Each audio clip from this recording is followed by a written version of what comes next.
New York governor Andrew Cuomo पर sexual harassment का पहला इल्जाम उनकी एडवाइजर रह चुकी लिंडसे बॉयलन ने 13 दिसंबर 2020 को लगाया।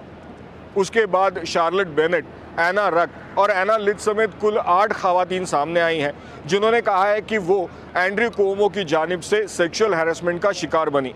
इनमें से कुछ ने गवर्नर कुओमो पर नामुनासिब तरीके से गले मिलने या गलत तरीके से उन्हें छूने जैसे इल्ज़ाम लगाए हैं। एंड्रयू कुओमो ने इन इल्ज़ामात की तरदीद की है और कहा है कि अगर खवातीन को उनके बर्ताव से कोई तकलीफ पहुंची है तो वो उसके लिए माफ़ी मांगते हैं। कुओमो की लॉयर ने भी कहा है कि गवर्नर मर्दों और खवातीन दोनों के साथ एक ही तरह पेश आते हैं। न्यूयॉर्क की अटॉर्नी जनरल लतिशिया जेम्स ने इन इल्ज़ामात की तहकीक शुरू कर दी है, लेकिन न्यूयॉर्क के कई सियासी लीडर्स ने गवर्नर कुओमो के इस्तीफे का मुतालिबा किया है। इनमें Senate majority leader Chuck Schumer, Senator Kirsten Gillibrand और कांग्रेसवुमन अलेक्जेंड्रिया ओकासियो-कोर्टेज शामिल हैं। अभी तक प्रेसिडेंट जो बाइडेन और हाउस स्पीकर नैन्सी पेलोसी ने गवर्नर कुओमो के खिलाफ बयान नहीं दिए और इंक्वायरी का मुतालिबा किया है। रियासत न्यूयॉर्क में 2022 में गवर्नरशिप के इंतखाबात होंगे।